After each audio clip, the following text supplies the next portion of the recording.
I'm so happy to introduce you guys to my mentor. He has built over 100 companies. I told you I wanted to reach a personal net worth of 9 figures. If a vision ain't crazy, is it even a vision? Can your business sustain today without you? Not at the moment. At the moment, you aren't an entrepreneur. Your businesses are valued over $350 million. You come and say, Neet, I'm not successful. My true understanding of wealth and success is in terms of how much control I have over my time. Everyone in your life, including your wife, children, has to be in your calendar. If it's not there in the calendar, It's not going to happen. I am in control of my time. it's so much easier to break a commitment to yourself than it is to break with someone else. You value other people's opinions more than your own.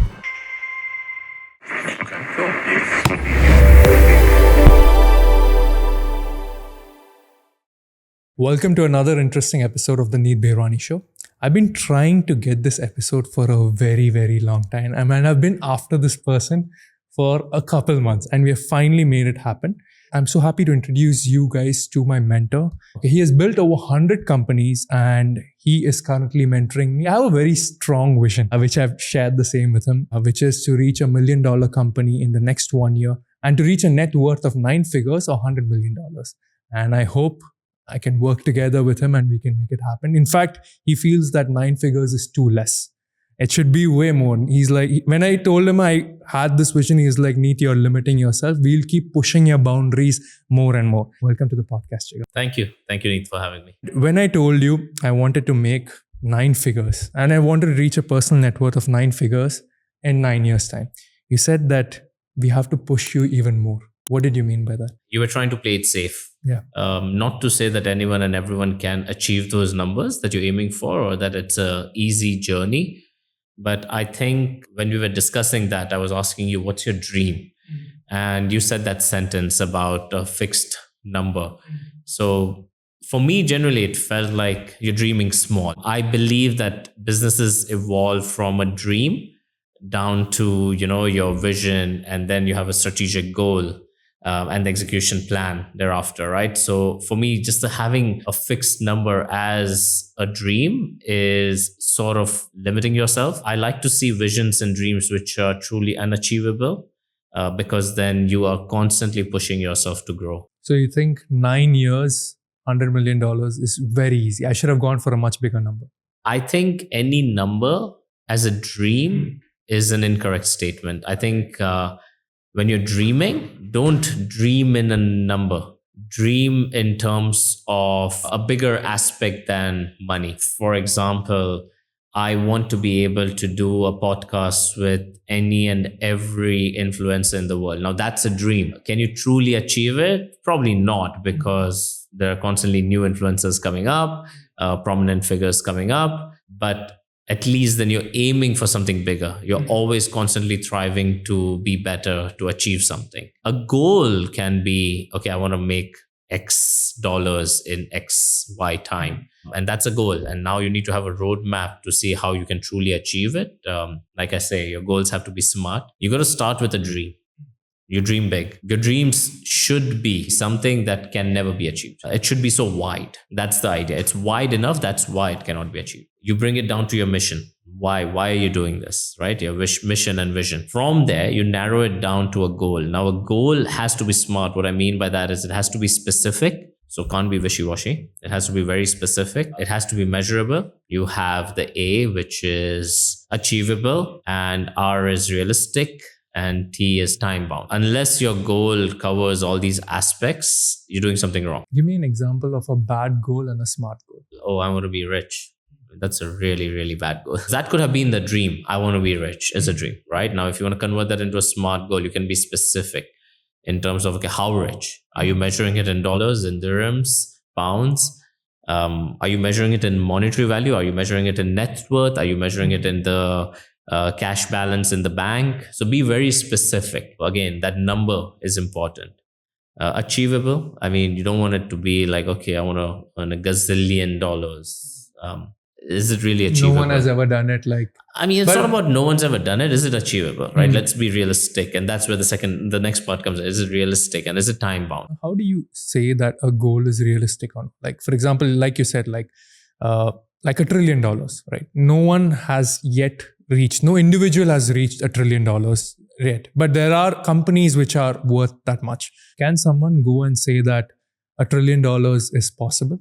Or like, what makes a goal achievable or not achievable? It is achievable, right? So firstly, let me answer that. The trillion is an achievable number. Because if you look back in history, it teaches you a lot. Go back 50 years, you wouldn't have assumed that any company is going to be worth $1 trillion either, right? So you would have said that's unachievable, that's unreasonable. No, but it is achievable, it is reasonable, it's proven.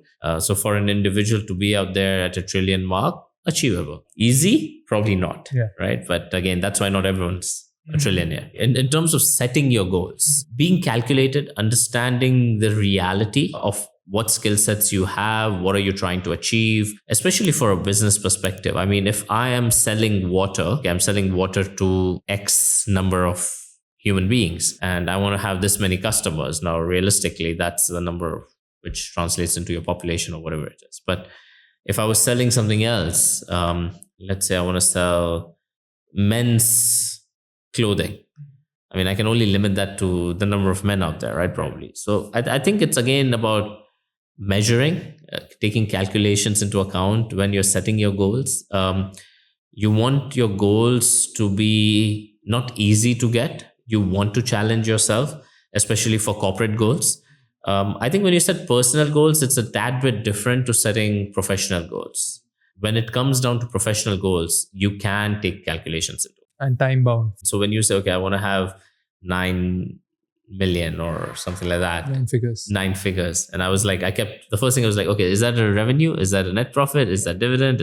So right? It wasn't specific for me. And that's why I challenged it immediately. Right. And I mean, for you, it was like, oh, that's my dream. And then we said, okay, no, that's a goal. I said net worth of $100 million.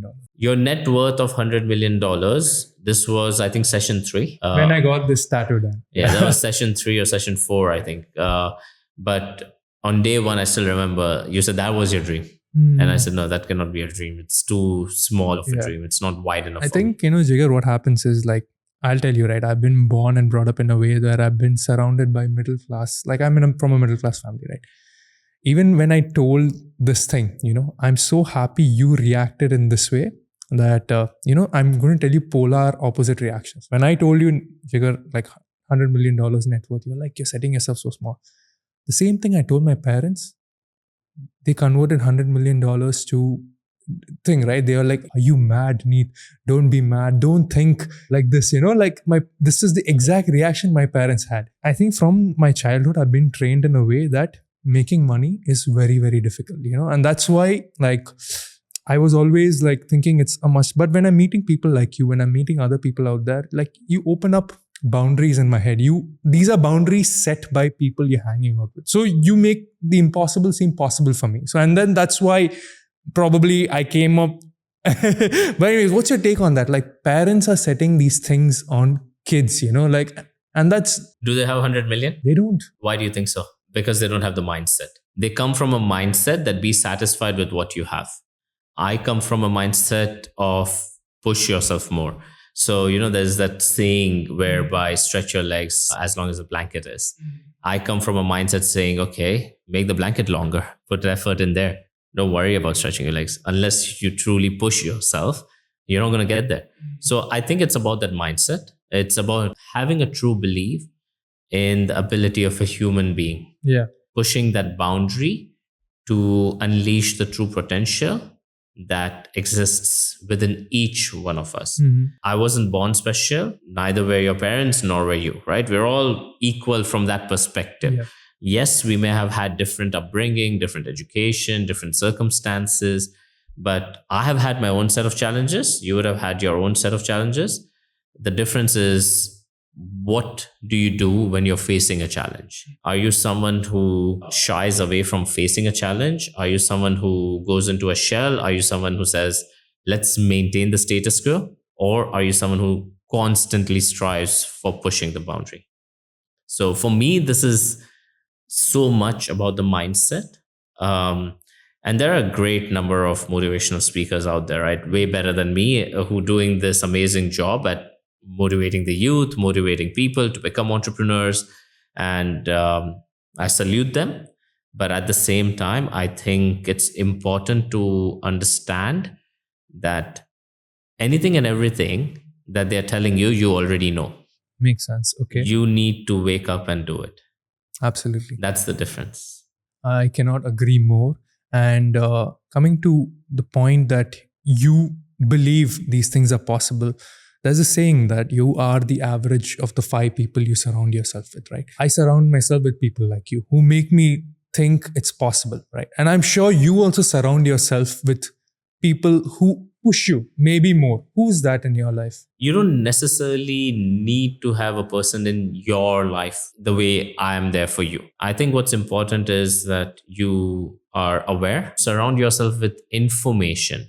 So I grew up in Dubai. Everyone loves Dubai today. Everyone thinks it's a great place. It has an amazing lifestyle, amazing opportunities. But I also remember a Dubai whereby we didn't have malls. Okay, so I want you to think of a time when there were no malls. We used to Dubai play before in, after is completely different. correct. So before after. Now I also have interacted with my parents whereby water used to be delivered in Dubai on donkey backs. Now for me, I couldn't relate to that because I had not seen it. I am in a place where the leadership itself has made what seems impossible possible. Look at the infrastructure, look at the buildings, look at the tourism, anything and everything out here from a leadership perspective that they have achieved. If you deep dive, at one point seemed impossible. I have absorbed it. Now, it does not mean I hang out with these people, but I can see what's happening. I can see people achieving things that have never been achieved before. So you talk about 50 years ago, it's unachievable from a mindset perspective that a company is going to be worth $1 trillion. But there's a story out there. If you understand that story and you deep dive into that story, you can see that, yes, their journey did have challenges, but it can be achieved. Nothing is impossible. It's either you are unaware of it or it's yet to be done. I remember uploading a story once, and I finally understood the importance of cash flow in a business, right? How the money enters into your business and how it leaves. And I put out a statement saying that cash flow is very important for business. I said like it's one of the most important. And then you corrected me and said, Neet, cash flow is not the most important thing. Vision is the most important thing in business, right? And I think what you just mentioned about Dubai and its leadership, to create something as big as this, they had a crazy vision in mind. But why do you call it crazy? See, this is what I mean, right? Like, what is crazy for you? For me, it is a vision. Yeah. If a vision ain't crazy for a common person, then is it worth even it? a vision? Is it even a vision worth it? I mean, if you want to leave an impact on the society, you will have to truly have a vision and a dream which is beyond what anyone and everyone else is finding the norm in. Einstein was crazy. Was he? No, he was a visionary. Yeah. The leadership here does not have crazy vision. I think they're visionary leaders. And that's what having a vision is, or should be at least. So we are currently in 2024. How do you think Dubai will look like in 2040, 2050? Because the leaders have amazing plans. Like in a couple years from now, I think 10 years from now, the new airport is going to come up, right? Like, which is going to be even bigger. Dubai is already the busiest airport in the world. And then they're coming up with an airport even bigger than that. And then just keep going. Where do you think Dubai is going to be, or UAE is going to be? The beauty of the leadership here is they have a vision, they document this vision, and then they execute towards that vision. So you already have a 2030 vision, 2040 vision, a high level 2050 vision. So it's not for me to tell you where I think this city will be or this country will be. They have already set that vision in place. Now it's a matter of setting the goals, setting the KPIs, and putting the strategy in motion and start executing. What is a strategy? It's basically the roadmap between where we are at today and where the goal is. The new airport is not a new initiative. I mean, this vision existed decades ago. So it's public information? Like, yes, it is a public information. This piece of land had been blocked by the previous rulers, and that was a part of their vision. We may have seen some sort of a delay in terms of the plan being executed because these things don't come for Yeah, free. these are These are billion massive dollar projects, projects. right? Yeah, So- huge projects. And as a country, as a city, they have priorities to be set. So, I mean, listen, we had COVID. I'm sure that the priority shifted to the healthcare and the well-being of the citizens and the residents. Living in Dubai during COVID, I did not feel deprived. Business was thriving, society was thriving. We were all very well taken care of. So I'm pretty sure that they had to sacrifice a few of their visions for an unexpected turn of events that the globe was suffering from. Absolutely. And I think even one thing which came up recently was the floods in Dubai. When it happened over here, like the scale at which it happened, the leadership came up and they said that we are going to do something. We're going to construct something which is 10 times more than the current capacities. So you're absolutely right. Like based on what's happening, they have to take certain decisions immediately, be it COVID, be it the floods. And they're very fast also in doing it. And they, like you said, they announce it to the world, like this is what we are doing it. And then they go about making it happen. So there's a saying, right, that if you don't put it out there, you don't believe in it. I love that. You have to announce it, at least to yourself, for you to believe in it, and you have to believe in it for you to put in the effort to make it come true. These reasons why I get these tattoos right here. Right? Yeah, Like you'll have to keep doing them. I mean, you're gonna run out of place soon if you hang out with me enough. And the idea is that I want to get more and more done. You know, like I feel just telling it out to people over here, I feel they keep me in check. For example, right now, this year, in the start of this year, I quit smoking. Mhm. Before this, I was smoking, vaping, and I was noticing that it was bad for my health, right?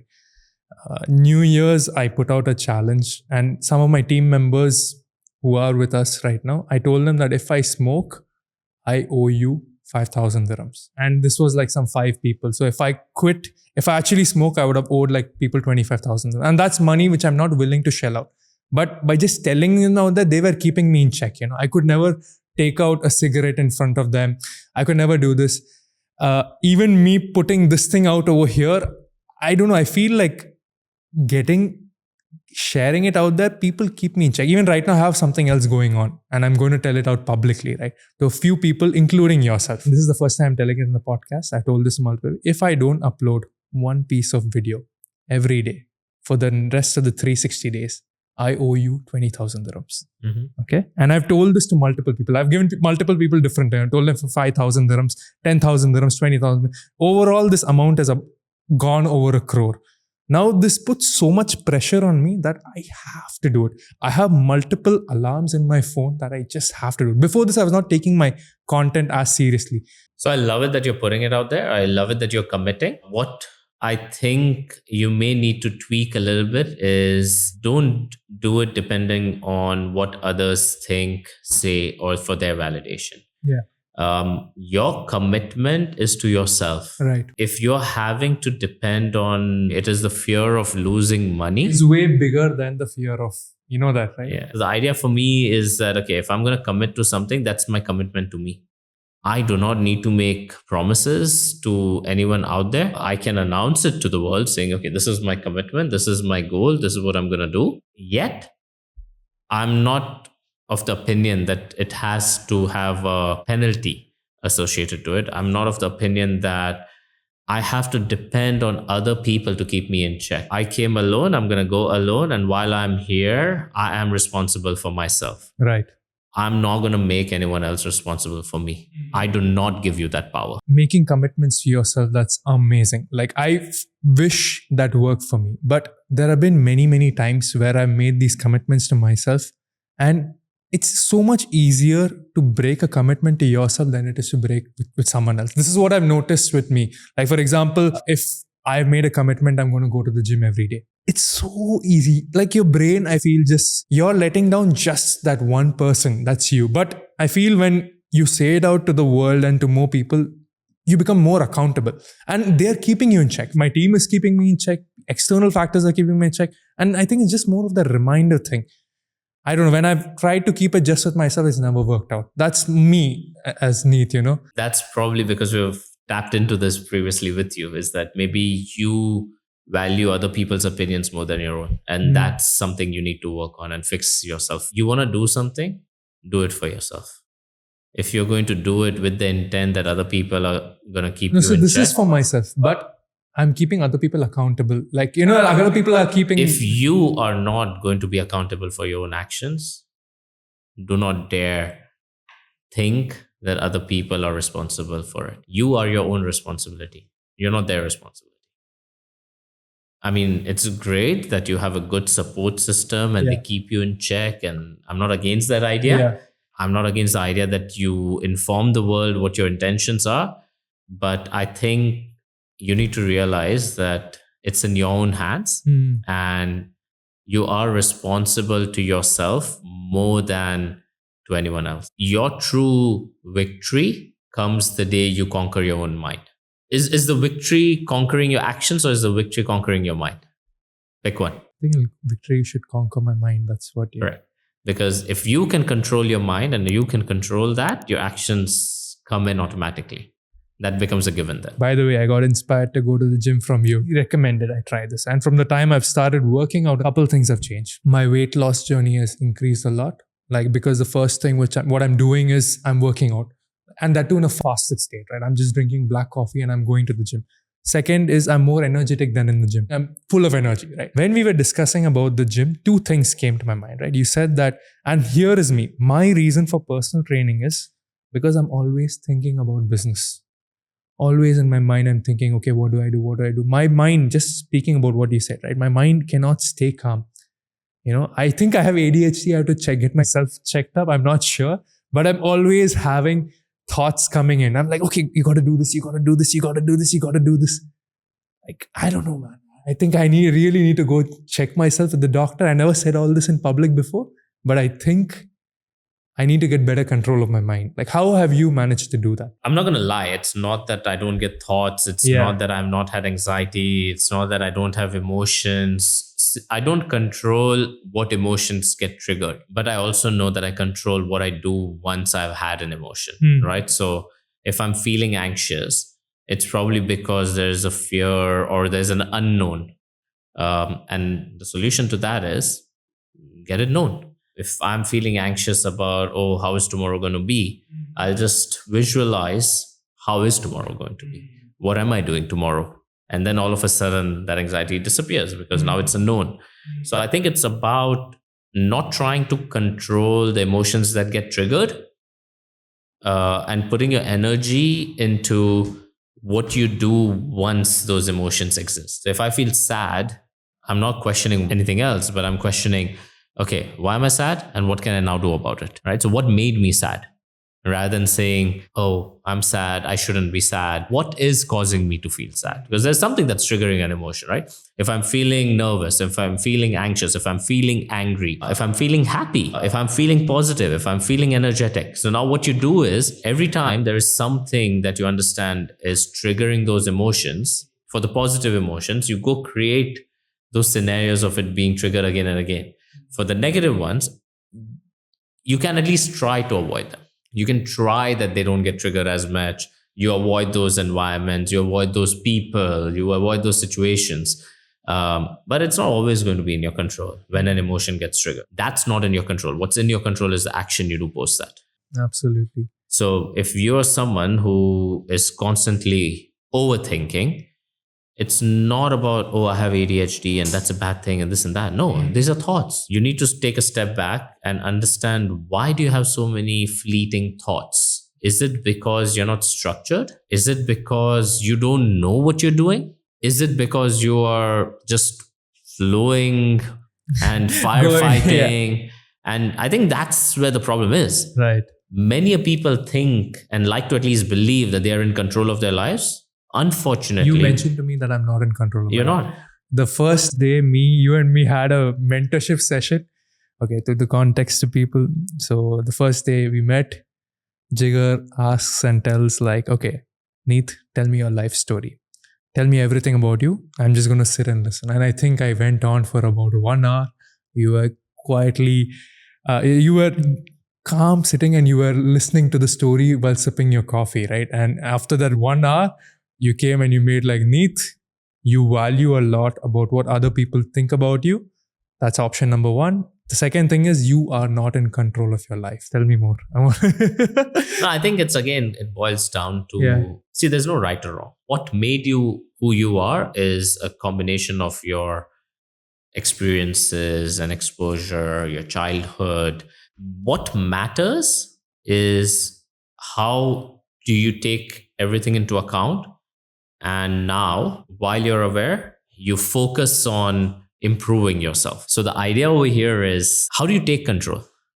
Control of what's in your control. Rather than letting the world decide what are your next steps going to be, how are you taking control of your next steps? So for me, the fact that you say that you always have too many thoughts in your head, it's again random thoughts. What are you doing to structure these thoughts? The doctor ain't going to be able to structure these thoughts for you. Yeah. And sometimes, as an entrepreneur, especially, it's very important that you have the ability to have these thoughts. That's great. But how do you structure that energy in the right fashion, right manner? I mean, some people will say, go meditate, that will help you stay more focused. Have you tried it, by the way? Yeah, I have, and it works for me. I mean, but I think it also comes at a point whereby I no longer feel like I have to meditate for hours and hours and hours. I think I have achieved that state whereby my focus can come in the minute I want to come. If I want to zone out, I can zone out. If I want to be in control, I'll be in control. There's a concept called as deep work. Yeah. When you're so involved in what you're doing that you forget about everything else. And they say it takes some time to enter this deep work. You start doing something and then you forget, and then you're so involved in it that it just keeps going on. What's happening with me over here is I'm trying to get into deep work, yeah. But there are multiple people, like for example, within my own company. So they'll come, and of course they are reporting to me, like, they are asking for requests and all, but I'm not able to get into that deep work. The moment I start a thing, and by the time I reach that state, someone has come and asked, like, okay, this needs to be done. What next? And like, I have tried doing certain things. For example, I got a clock. I've told my team, I'm starting this. Yeah, I've said like, okay, I'm going to set this in my table. And while I'm doing this thing, do not talk to me. This can go up to like 5 minutes, 10 minutes, 15 minutes, 30 minutes. Do not talk. Let me just focus and let me get stuff done. Mm-hmm. But oftentimes it gets into, what's your solution for this? Like, you see, again, I believe many entrepreneurs make the same mistake. I saw one of your podcasts, like I think with Darush, you said that oftentimes entrepreneurs think that the mistakes they make is unique to theirs, but it's not. You can leave a clock. I know 10 people who will come and break the clock. So let's not try to control that clock. But you're running 25 businesses and multiple people would want a portion of your time. And I don't know if you're able to get into that state of deep work where you're able to just sit and do. How are you managing it? Okay. Yeah. So can I control other people trying to distract me? No. So I've stopped fighting. I picked up as a trick very early on, which actually helps me a lot, is I remember when I was a bit young, there was a debate about trying to concentrate, trying to focus, and don't try to do too many things at once. Or there was a challenging school of thought, which was, oh, you should try to do too many things. What was the mindset like? So I came to a realization that my brain can only do one thing at a time. There is no real multitask. Absolutely. Per se. So what I realized is, if I cannot multitask in that sense, that my brain can only do one thing at a time, what I started focusing on was, how do I swap between doing one thing to the other? And that's where I came to realization that when you swap between task A to task B, it sort of takes energy. Yep. And if you keep swapping enough, it takes away a lot of energy and you drain. So I trained myself mentally for this. For a common person, it may look like I am multitasking, but all I'm truly doing is switching between tasks at such a high speed without losing energy. How do you do that? You can practice that by actually trying to have 3 meetings at the same time. So when you have 3 people harassing you for time, within the same room, put them in 3 different corners, stand in the center, keep turning one by one. And think of this as a rapid fire. Anything and everything that you know an answer to, give it out there. Don't overthink. Anything and everything that you don't have an answer to, mark it down and say, I'll come back to it later. So I think I trained myself enough. That's why today I can have multiple meetings within the same room. And for a common person, it looks a bit bonkers because I am multitasking and doing things that they haven't seen. But I've been practicing this. There's a lot of effort that has gone into what has made me today. Switch in, switch out, switch in, switch out, switch in, switch out. But your energy level is still there. Yeah, once you do it enough. Okay, so what drives your energy? Are you feeling tired while you're doing this podcast? I'm loving it. Why? I love it when I'm getting to learn new things, right? So that's your passion, right? I feel like when I'm learning, like you once asked me, Neet, what is one thing you can keep going on and on? When I'm learning new things. Like the reason I watch podcasts is also to learn. Like I'm listening to podcasts, trying to pick up on business, what they're doing right, what they're doing wrong. And currently this is me hat on and just listening to you. So I'm loving it personally. And I can go on doing this. Correct. So when you are doing something that you love doing, you don't lose energy. So the number one thing you do is only do things that you love doing. But if I'm doing podcasts all the time, how will the business sustain? I think certain things you have to do, which you don't like, to make the business work. Temporary for the time being, but you can't sustain it if you will end up having to do it forever because you will fail. And that task, because your heart's not in it. Right? So why don't you hire the people for it? Is it an added cost to your business? Guess what? If you can't sustain that cost, then that whole model failed. Go look for another business idea immediately. Don't give yourself a job that you hate doing. I started one company, and then I thought I'm an entrepreneur. I still like to believe the same, okay? But then you came and said, Neet, you're not an entrepreneur. Like, Not yet. Yeah, not yet. And your reason for saying that is you're not an entrepreneur until you're having more than one business, right? Or because if then you've said if you have just one business and you're calling yourself an entrepreneur, you have actually gotten yourself a job within that business. Am I right? Yeah, I mean, can your business sustain today without you? Not at the moment. So at the moment, you aren't an entrepreneur. Yeah. We'll get there. Be an entrepreneur. Your business should be able to sustain without you. Yes. Yeah? Before your podcast, I was recording with someone, Himanshu Agarwal, link drop below. Go check out that podcast. And he was saying that he can manage to grow his business even when he's not there. So currently he has exited from his company as the CEO and someone else is running. Now there's a difference between the business running, maintaining itself versus the business growing. You get out of the business and the business maintains itself fine. Second is you get out of the business and the business keeps on growing. How do you, as Jigar, ensure that if you have gotten out, the business keeps on growing because you're the visionary, you're the one setting the vision of the business? I mean, when I say be on the business, it does not mean that you don't contribute anything to the business. You can still have your vision, you can still have your directives, but you don't have to execute those directives. You don't have to be the one executing that vision. As long as you get good talent as a part of your team, they should hopefully be bringing better vision and bigger visions and better ideas to grow that business than what you had. Because probably what happens is you had n number of ideas. Those n number of ideas got put on the table. Most of them got executed. It brought the business to a certain level. What next? How are you growing from there? You'll have to bring in fresh ideas, either your own or from outside. And that comes by bringing in the right talent. So bring in the right talent for your business, and their intent is aligned with the vision of the business, and they want to grow the business as much as you want it to grow. You will see that they will contribute more to that growth than you. What is your top 3 tips to find the right people for your business? I connect with people not only because I'm now looking for talent, I am constantly connecting. I could be sitting and having a conversation over coffee with friends. Indirectly, all I'm doing is I'm registering that profile in my brain, because you never know when you'll have to pick up that profile from the brain for a suitable role. And then you basically bring in that person for an interview, have a conversation, and you try to align. I mean, it doesn't always work, but majority of the times, especially for the high positions. For junior positions, you can have good talent acquisition teams and they do a decent job in bringing those people. I believe in working with people. I believe in collaborating. I believe in letting people run the show, not micromanaging. So for me, it's very important that I can trust the person. Makes sense. So you have a vibe check. I mean, I don't think I've ever gone into an interview to test skills.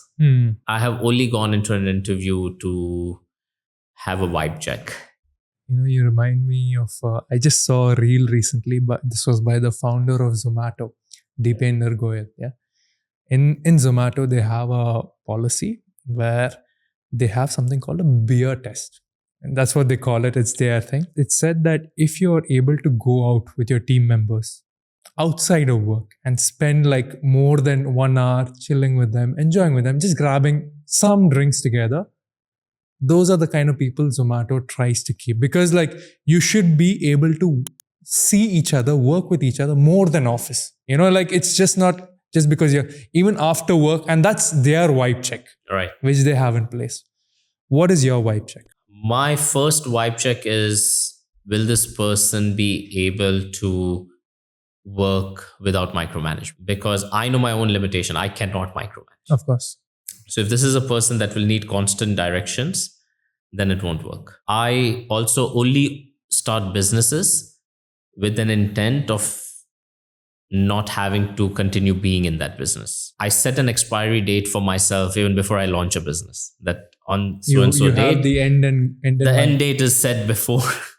Right? By this date, I will no longer be in the business. From this date onwards, I'll be on the business. So do I think in that vibe check, I'm able to find talent that can actually take control of their actions, can get a complete holistic understanding? Are they going to be slow at picking up? Are they going to be fast at picking up?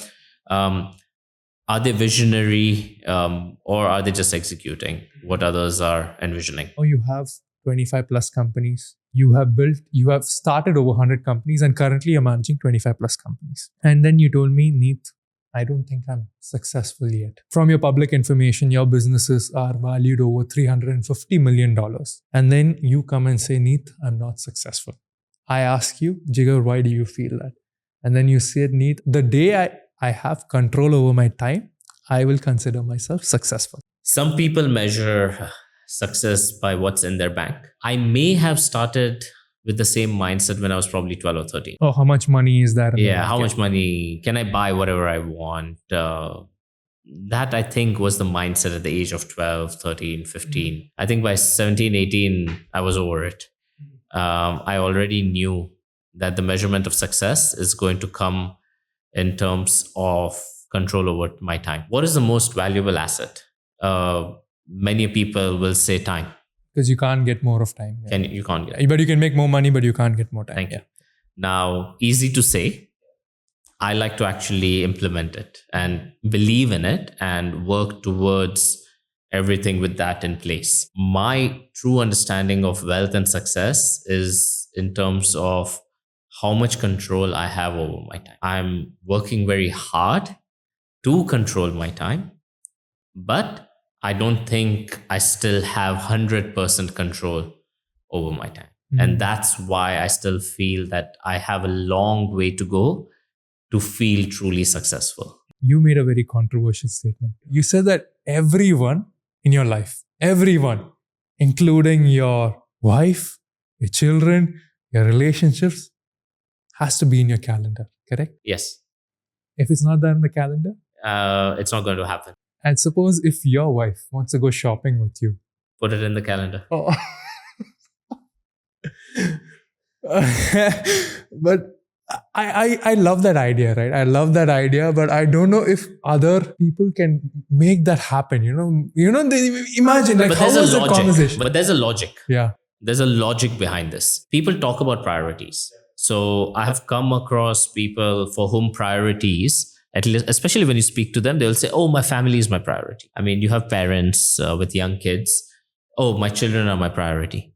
And when you question them, how are you showcasing from your actions that they are truly your priority? So let me ask you, and we'll use this as an example. What's your priority? Currently, it's business. Currently, it's this tattoo. Currently, it's putting out one reel a day. Okay, so it's work. It's work, wealth. Wealth is the priority. Wealth and health. wealth more, but the next thing immediately is health.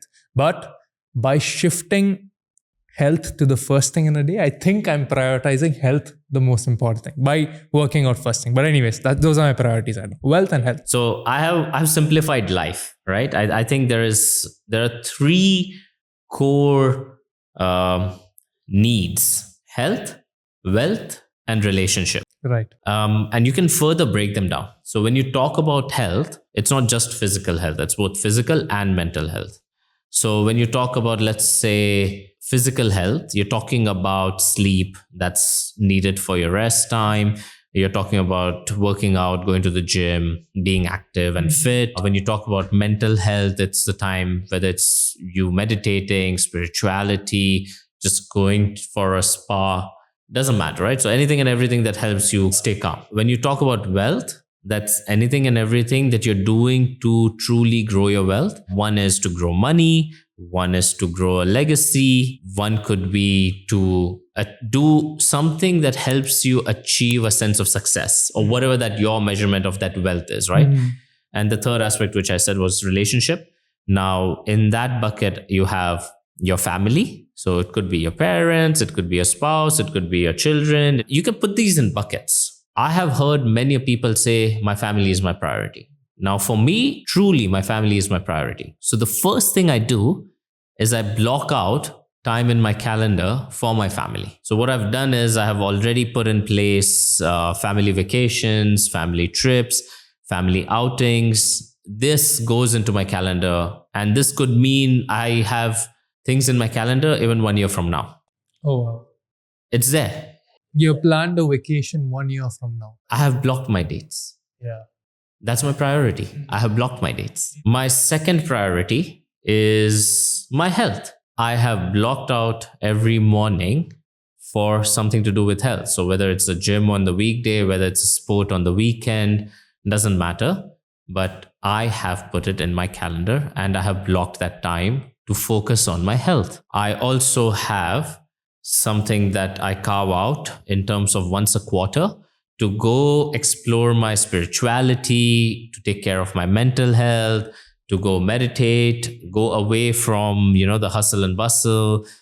Every weekend, I'll go to the spa, relax, just calm. I put that in my calendar. So then now I know that's my priority. So I put my family first, then I put my health, both physical and mental. Then my priority today is wealth. Building a legacy takes priority over making money for me, right? Or running a business. You have reached that stage where you got that certain amount of money and you saw that, hey, this is not absolutely. doing it. But these were not my priorities 10 years ago. Okay, but this is where I'm saying your priorities will keep fluctuating. So you don't have to have the same priorities as me.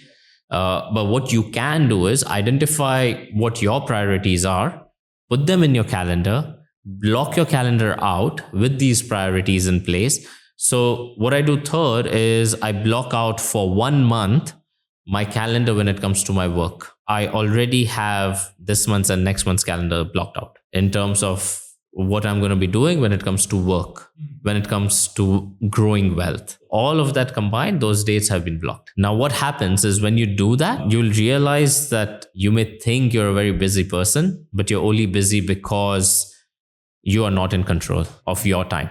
You're letting other people control your time. By doing this, which is taking control of my time by putting everything in my calendar as per my priority, I am in control of my time. So I have no shame to tell someone that I don't have a slot available for them for 6 weeks, because that's depending on the priority. Now, maybe that situation demands priority. Let's say there's an emergency and it requires priority, then that's where you plug it in and you take out something else and you reshuffle. But at least you get out there with an intent of living your life based on what you believe are your priorities. So it seems like you are putting your life in priority. You are blocking time out the way it's needed. But still, you say, I'm not successful. So what will success look like? When I am truly in control of my time. Now, what happens even till today, when I block out my calendar, like I told you, there's a lot of empty time, right? Which gets filled in. It keeps me busy. I mean, I am a fairly busy person. But I believe that's because everything that's an empty slot in my calendar, which then gets filled in by other people, It's not intentional. It's not your intention. That's not mine. Exactly. So for me, the true measure of success will come the day where I have my 24 hours allocated for 7 days a week, block. for 365 days in my calendar, and I know what I'm going to be doing. And I am in control of what I'm doing. Wow. There's no more firefighting. So the day I'm able to take off my firefighting suit and actually do what I want to do for 24 hours, 7 days, 365 days, that's the day I think I will be in control. Do you think that's ever possible? Because you said like Neet. Why do you dream something that's so easy? Another observation. Coming in as a mentee. I've seen you own a lot of suits. I was asking Lucy, who's your executive assistant, and even asking couple people who you know how many suits you have. They said that you have 25 suits. I don't know if that number is right or wrong. I haven't counted. But I always see you wearing a different suit on a different occasion. Some days you're in a red, some days you're in blue, some days. These are like powerful suits, yeah? Like for example, it's so hot in Dubai right now, but I see you coming up in a 3-piece suit. Like how is Jigar pulling off a 3-piece suit in this heat? How is he managing? Why do you wear suits and at work, and why do you own so many of them? I think if you're going to go into a battle, you need an armor. The suits I wear are my armor at work. So they sort of define what I'm feeling, what my mood is. I like to dress very casually, but I also care about how one presents themselves. For me, it's very important that if I'm going to get out into the office and meet someone, I owe them that respect that I am presentable. I owe myself that respect that when I see myself in the mirror, I'm proud of what I look at. Yes, there are people out there that think vanity is not right. I mean, you shouldn't focus too much on vanity. I come from a school of thought which says, do whatever makes you happy. It's something that you at least try to pursue. So if I feel happy looking good, looking presentable, and looking good for myself, not for what others think, then I'm going to do it. At the end of the day, wearing a suit, whether it's hot or not hot, I mean, this is not a uniform. I mean, I'm here, casual. Yeah. Because I feel like wearing casual right now. I'm having a casual conversation with you. When I'm in the office, I am in that zone where I'm very focused. I'm in there with an intent. I'm in there with a purpose. So anything and everything that I do, my aim is to do it with an intent and a purpose. Tell me, what's the biggest deal that you have closed in that suit? For me, the biggest deals that I've closed have come out of relationships. And the relationship that I have with the person determines what kind of clothes have I got on. I can have an amazing professional relationship with you. And if that demands a suit, then I could be wearing a suit. If I have a very friendly relationship with you, I can be in a casual, and a great deal can come out of that connection. So I don't wait to build a connection once a deal is on the table. I am constantly building connections because every connection can lead to a great deal. This is a question which my team asked me to ask. Go for it. Jigar, if you were running my business, what would you do different? So we're talking about the podcasting, the production house, TNB. I would hire a CEO.